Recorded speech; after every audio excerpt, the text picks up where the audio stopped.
capítulo 21, verso 8 ao verso 11.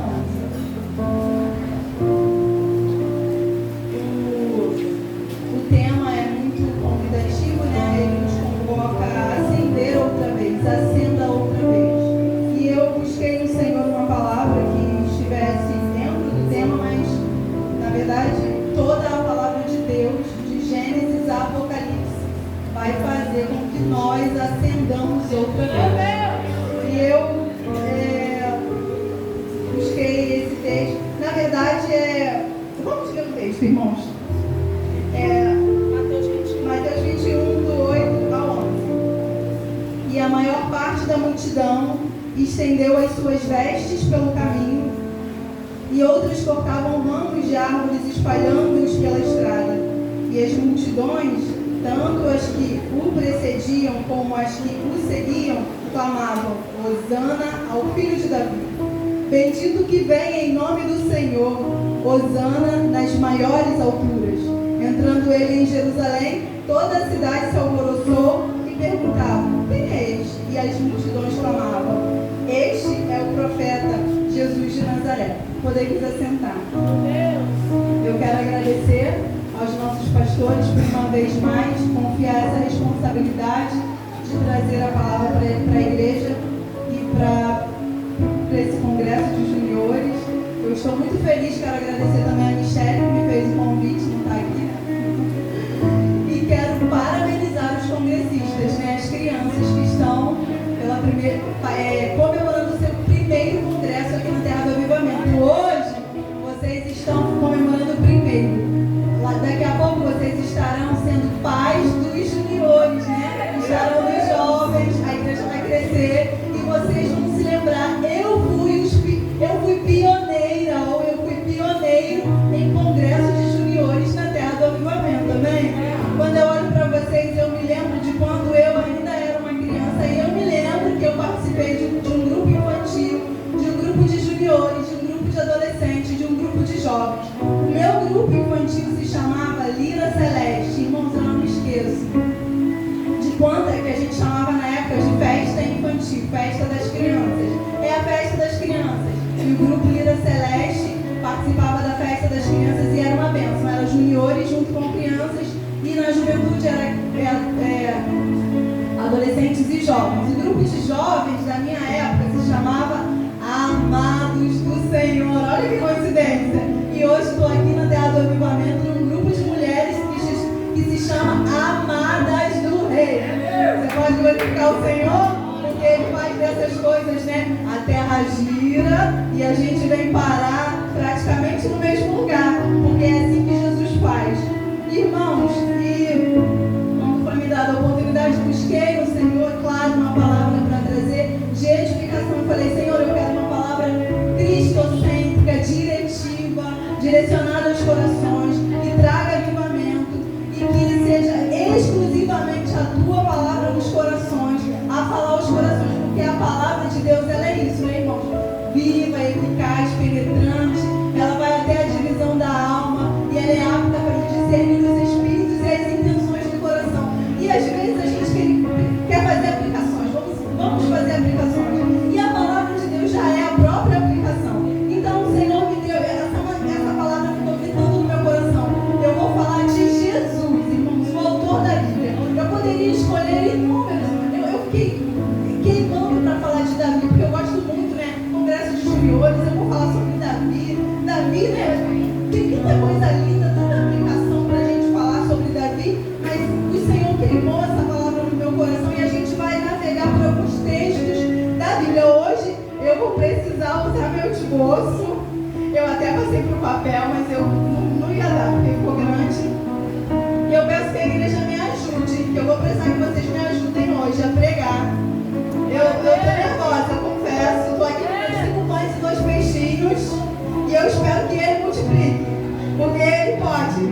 Eu não posso nada, eu não faço nada, mas Ele faz. E eu tenho certeza que o Senhor hoje vai falar não só aos corações de vocês, mas também ao meu, porque Ele falou muito ao meu coração enquanto eu preparava essa mensagem, né? E lendo essa passagem aqui, irmãos, que está em Mateus, no Evangelho de Mateus, no capítulo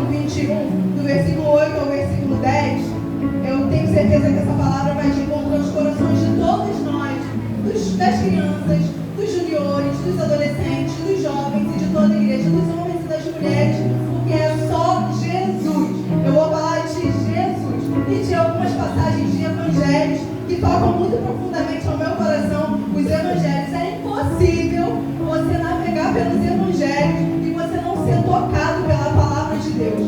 Eu, antigamente, né, porque eu já tenho uma vida longa no evangelho, eu li a palavra de Deus e eu achava muito distante de mim. Eu falava assim, gente, faz tanto tempo que Jesus esteve aqui, não tem 2000 anos que ele passou aqui.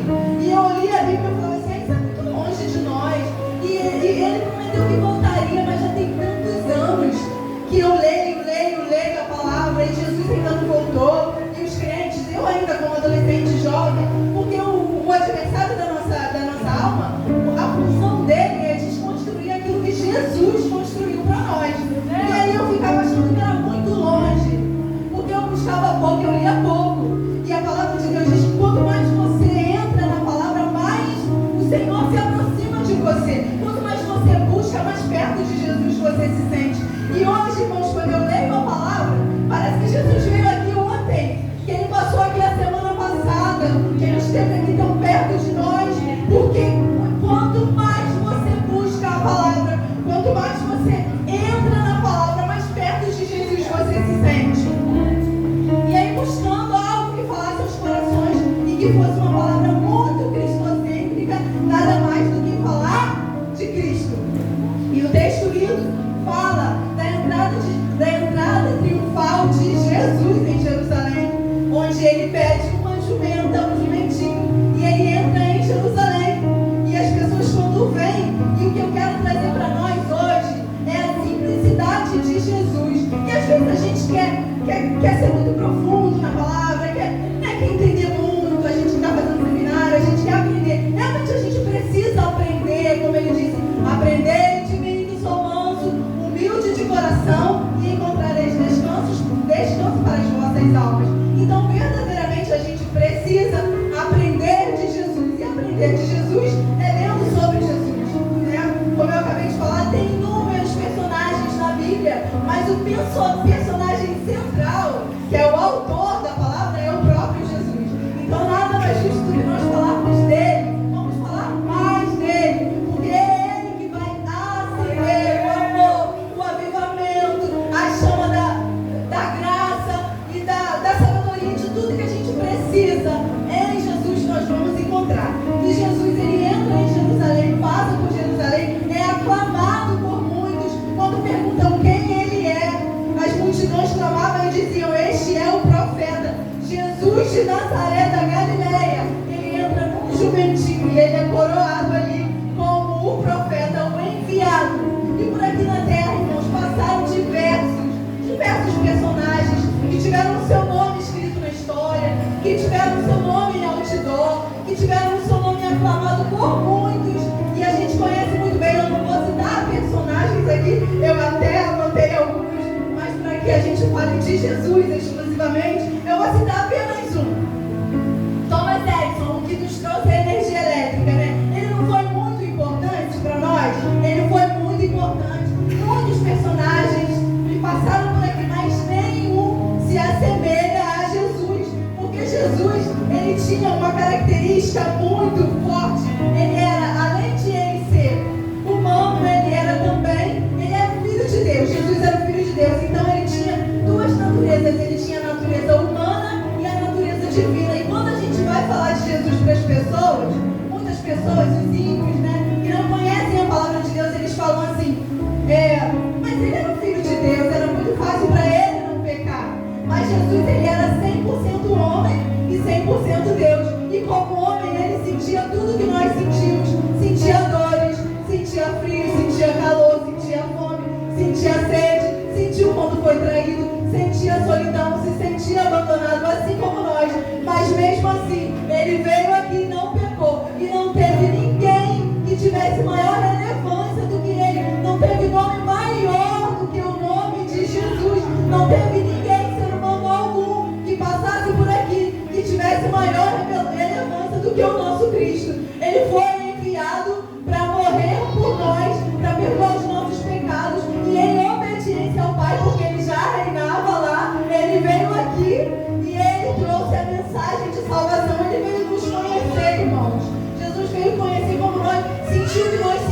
sentimos. E somente Ele sentindo o que nós sentimos, Ele poderia dizer ao Pai, ó Pai, é assim que Ele sempre. Eu não vou pregando heresia, né, pastor? Então Jesus veio, viveu como homem aqui na terra, mas Ele nunca pecou. Jesus, Ele permaneceu em todo o tempo em que Ele viveu. Aqui no seu ministério foi um ministério ímpar, santo, honesto, justo, e nos trouxe muitas mensagens. E agora eu vou falar um pouquinho lá no Evangelho de Mateus 16, versículo 13 ao 16. Indo Jesus para Galiléia, de Cesaré de Filipe, perguntou aos seus discípulos: o que dizem os homens que eu sou? Enquanto ele passava aqui na terra, e ele fazia o seu ministério, pregava para as pessoas com muita simplicidade, não tinha Bíblia, não tinha tecnologia, não tinha nada escrito, né, irmãos? E ele falava de Deus, do Pai, falava de sua missão. Então a gente precisa saber que não precisa muito, você só precisa ter amor pelas almas, você só precisa querer ganhar alguém para Jesus. Para falar de Jesus é muito simples, é muito fácil. É difícil para a gente que traz a palavra, que tem a responsabilidade de trazer a palavra. Não estou dizendo para vocês que eu estou aqui super à vontade, eu não estou, eu estou nervosa, dependendo dele, como sempre, na total dependência dele, porque se ele não falar, eu nada falo. Mas com ele, nós podemos todas as coisas. A palavra de Deus diz que eu posso todas as coisas naquele que me fortalece. E nós podemos, irmãos, nós podemos ganhar muitos para Jesus com simplicidade, com a mesma simplicidade que ele veio aqui na terra. E aí ele pergunta para os seus discípulos: o que dizem os homens que eu sou? E aí os discípulos respondem: uns dizem que tu és Elias, outros dizem que tu és Jeremias, e outros que tu és um dos profetas. Aí Jesus torna a perguntar: e vós, o que vós dizeis que eu sou? Porque eles podem dizer qualquer coisa, mas e vocês, o que vocês dizem que eu sou? O que nós temos dito para os nossos vizinhos, para os nossos amigos, quem é Jesus para você? O que você tem falado dele? A palavra de Deus diz que nós somos testemunhas vivas do que ele faz. Você sabe de onde ele te tirou e onde você está hoje? Você poderia estar hoje em qualquer lugar, mas você está aqui. Então, se você está aqui, compartilha o que você vive em Cristo, em nome de Jesus, porque para isso que ele veio e nos deixou uma mensagem de amor, de luz e de companheirismo, de abraçar, de trazer gente. A palavra de Deus diz que onde ele passava, ele conduzia uma multidão e a multidão ia crescendo. E é essa a nossa missão aqui na terra. E aí Pedro, sendo Pedro, ele responde: tu és o Cristo, Filho do Deus vivo. E Jesus então declara: isso não foi nem a carne, nem o sangue quem te revelou, mas o meu Pai que está nos céus. Jesus sendo Jesus, porque Jesus poderia dizer para Pedro: sim, Pedro, eu sou. Mas ele disse nas entrelinhas, porque Jesus vai te dizer muitas coisas nas entrelinhas. Ele não vai dizer tudo para você, irmãos. Muita coisa você vai ter que queimar a sua bufa para você saber. Você vai ter que aprender a usar o cérebro. Eu sempre falo para os meus filhos: gente, cérebro é para usar. A gente precisa aprender a pensar. Nós somos pensadores. A palavra de Deus nos ensina a pensar e a pensar com sabedoria. Leia a palavra de Deus. Se todos nós começarmos a ler a palavra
discípulo amado, aquele que encostou a cabeça no peito de Jesus.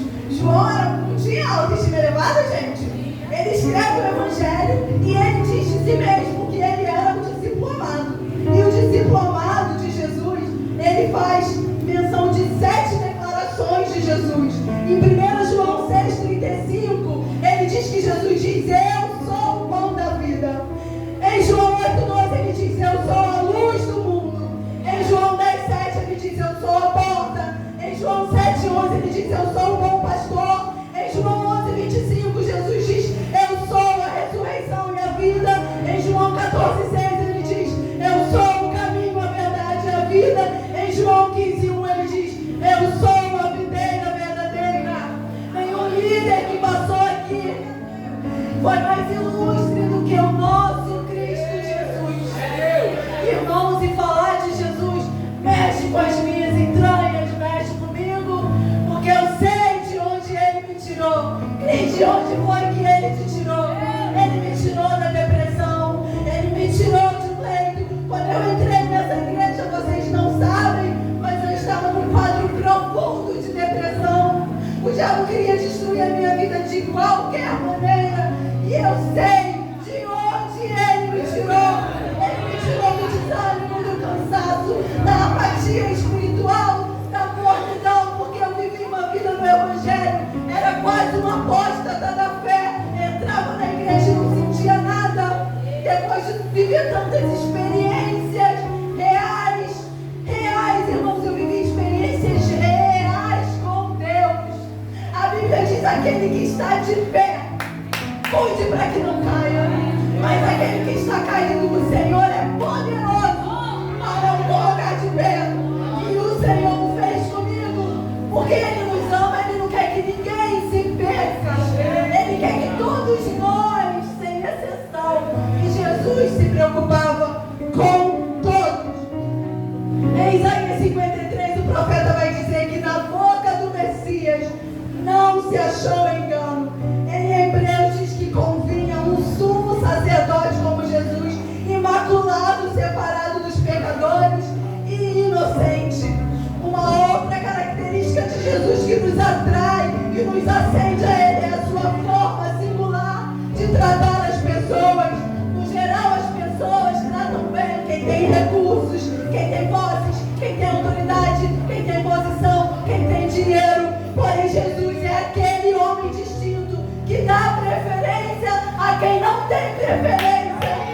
Jesus não olha para a tua posição, para a tua aparência, para aquilo que tu tem, para o teu dinheiro, para a tua beleza, ou se você é gordo, magro, feio, branco, preto, alto, magro. Jesus não olha para isso, Ele te olha, Ele vê uma mulher, um homem, uma mulher e um homem que precisam dEle. Aleluia! Diz a palavra de Deus que aos pobres é anunciado o Evangelho. Irmãos, e essa palavra eu quero abrir um parêntese. Aos pobres é anunciado o Evangelho. Um dia uma pessoa virou para mim, eu era uma adolescente, e me lançou uma palavra. A pessoa achava que estava me ofendendo e disse: você é pobre de espírito.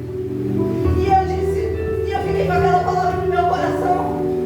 Senti como uma ofensa, porque na verdade a pessoa queria me ofender, dizendo que eu era pobre de espírito.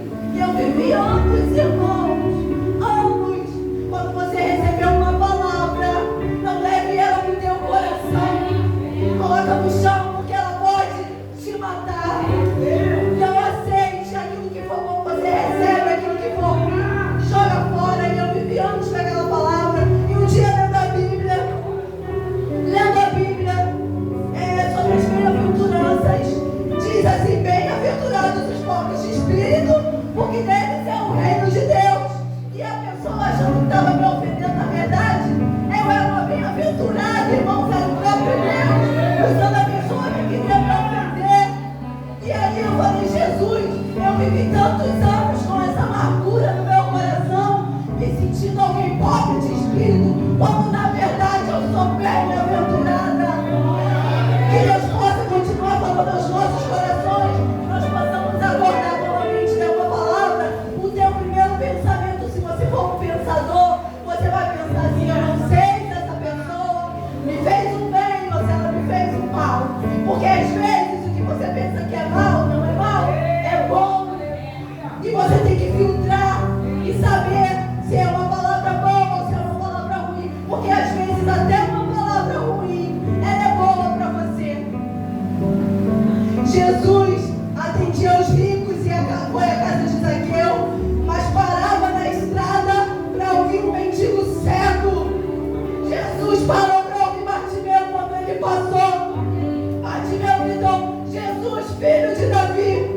Jesus manda chamá-lo, vem.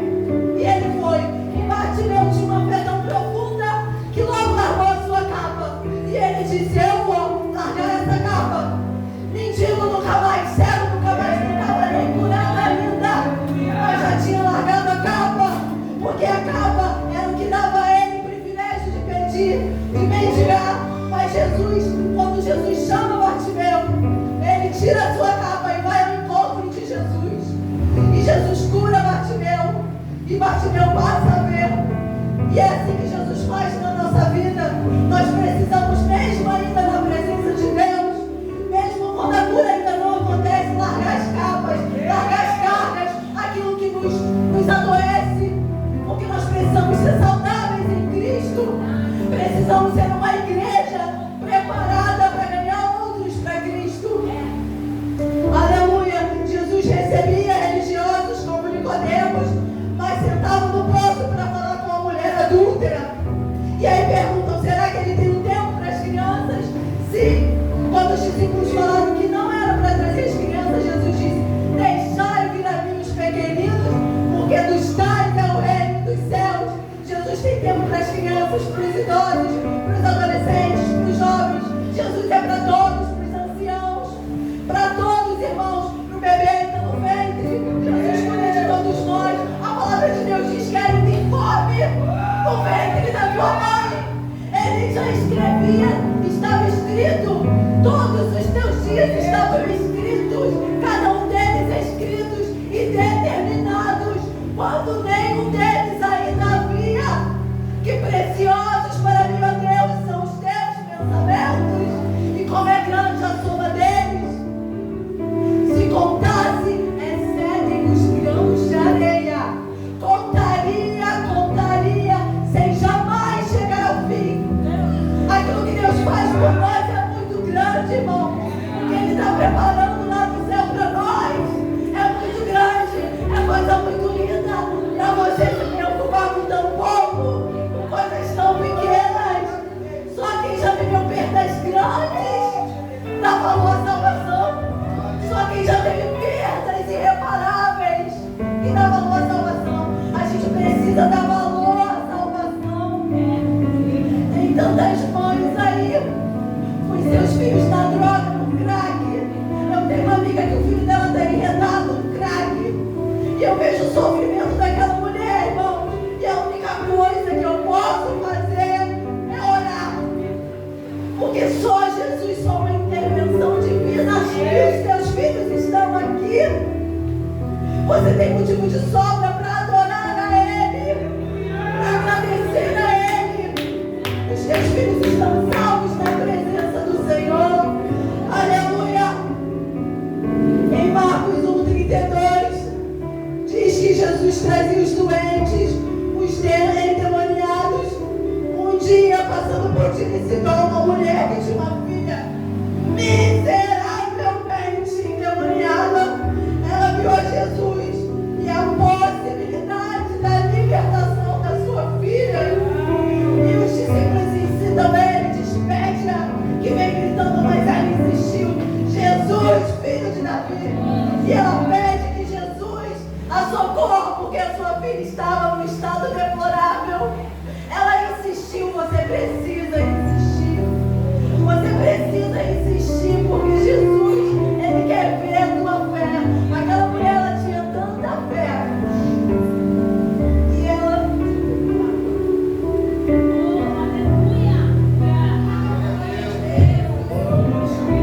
E ela fala com Jesus. E Jesus diz a ela: eu vim, senão aos perdidos da casa de Israel. E ela insiste uma vez mais. Pede que Jesus a socorra, que cure a sua filha. E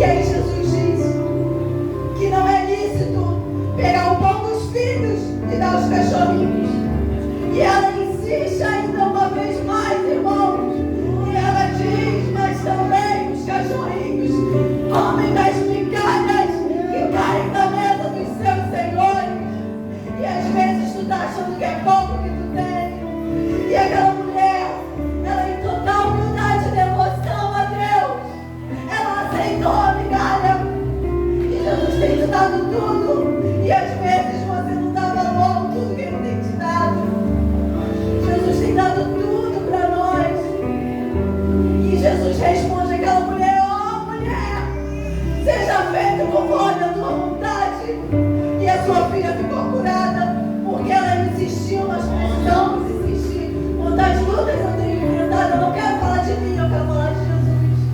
Mas eu tenho insistido com Jesus. Só Jesus sabe quantas vezes eu clamei pela mesma coisa. E irmãos, vocês sabem que eu tenho 3 filhos adotivos, dos quais eu adotei 2 em idade já adulta, grande, né, na verdade. Com 3 e outro com 8 anos. E só Deus sabe o que eu passei, o quanto eu tive que insistir e acreditar, irmãos. A gente precisa acreditar que Deus pode fazer, mesmo que a gente olhe para alguém e pense, essa pessoa não tem jeito. Mas para Jesus tem. Para Jesus tem jeito. Jesus dá jeito em qualquer situação. Ninguém se compara à realização de milagres que Jesus fazia. Jesus, enquanto aqui passou, fez muitos milagres. João disse que se fosse escrever, é porque a gente só sabe alguns, né? E já são muitos. João disse que se fosse escrever, nem todos os livros do mundo caberiam os milagres que Jesus fez. E quantos milagres Deus realiza por nós e a gente nem vê. Quantos livramentos Ele nos dá e a gente nem vê. São muitos, irmãos. Nós temos motivo de sobra. É porque às vezes a nossa mente não está voltada para as coisas espirituais e a gente esquece de agradecer ao Senhor pelas maravilhas que Ele tem feito. Quando Jesus ressuscitou Lázaro, os fariseus e os saduceus se perguntam: o que faremos a esse homem? Ele realiza muitos milagres. Nicodemos, quando foi ter com Jesus, disse: mestre, eu sei que tu és vindo da parte de Deus, porque ninguém pode fazer os sinais que tu fazes se Deus não for com ele. E você, com Jesus, você pode fazer as mesmas coisas, porque Ele disse que nós faríamos e faríamos coisas ainda maiores. E nós precisamos buscar e buscar e buscar. A palavra de Deus diz: se me buscardes, me encontrareis, quando me buscardes de todo o vosso coração. Quando a gente abre os evangelhos contados por Mateus, Marcos e João, as pessoas podem até dizer: eram pescadores, contadores de história. Eles pegam uma manjuba e dizem que pegou um tubarão, mas aí Jesus faz o quê? Chama o doutor Lucas. Ele chama o doutor Lucas, para escrever milagres. O médico, você acredita ou não acredita que o médico possa falar que Jesus faça milagres? E tem muitos médicos hoje que não acreditam, que passaram a acreditar em milagres através de um crente. Tem muitos médicos que não criam nos milagres. Quantas vezes eu no hospital, quando meu filho estava lá em coma profundo, e os médicos olhavam para mim como se eu fosse uma louca, e a gente é mesmo, né? Porque o evangelho é loucura para o mundo, mas para nós é o quê? Poder de Deus. O evangelho para nós é poder de Deus. Em Lucas 4:38, Jesus curou a sogra de Pedro só tocando na mão dela. Em Lucas 5:12-13, ele cura um leproso. E o doutor Lucas diz que ele estava coberto de lepra, dos pés à cabeça. Aquele homem, irmãos, a lepra naquela época era uma doença como a AIDS hoje. Os pedaços do corpo da pessoa soltavam. Ele vivia em isolamento, aquele homem vivia. O leproso citado em Lucas, ele vivia em isolamento. E aí Jesus vai ao encontro do leproso, porque Jesus é o único que não se contamina em contato com uma doença. Pelo contrário, ele purifica o doente através do seu toque. E aí, eu imagino que aquele leproso deve ter pensado: ele vai mandar eu dar os 7 perguntas, né? Mas Jesus apenas, ele diz para Jesus assim: se quiseres, pode curar. Se quiseres. Ele fala que Jesus, se Jesus quiser, pode. Ele diz que Jesus tinha poder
filho, ele morreu no CTI e voltou à vida, porque Deus ainda ressuscita mortos. Ele é poderoso. Ele também ressuscitou a filha de Jairo. Muitos homens e mulheres passaram na terra com mensagens diversas, mas somente Jesus, com a mensagem do amor, do perdão, da libertação e da transformação. Jesus tinha uma missão aqui, irmãos, a missão de salvar a humanidade, e ele cumpriu essa tarefa. Ele estava ciente do preço que tinha que pagar, era preço de sangue. Em Mateus 20, 28, ele disse que veio dar a sua vida em resgate de muitos. Ele estava disposto a pagar esse preço de forma amorosa, voluntária e altruísta. E lá na cruz ele pagou o preço, na cruz ele cumpriu a missão e disse: está consumado. Quando ele disse está consumado, ele foi o único que morreu e ressuscitou ao terceiro dia. Aqui passaram pessoas que morreram, que se você for lá na lápide, se eu for lá na lápide do meu filho, está escrito aqui Jais, Gabriel, Costa, de Mendonça. Mas se você for a Jerusalém, lá no túmulo dele está escrito: ele não está aqui, já ressuscitou, e ele vive e intercede por nós, à direita de Deus, e um dia nós o encontraremos nas nuvens. Irmãos, e falar de Jesus é algo que mexe muito comigo. E eu vou ler aqui, eu tive que pegar, porque faltou uma parte do meu esboço, eu tive que pegar a internet para poder terminar. Eu tenho... Aleluia. E diz assim em Apocalipse 3, 21, eu lembro, viu? Eu vou abrir agora e eu vou ler para encerrar. E foi essa palavra que o Senhor me deu. Que nós precisamos pregar a palavra de Deus a tempo e fora de tempo. Em Apocalipse 3, 21 diz: ao vencedor dar-lhe-ei a sentar-se comigo no meu trono, assim como eu também venci e me sentei com meu Pai no seu trono. Vós também, quem tem ouvidos, ouça o que o Espírito diz às igrejas. E eu quero encerrar, peço aí que me chamou, que encerre com uma canção comigo, que diz: porque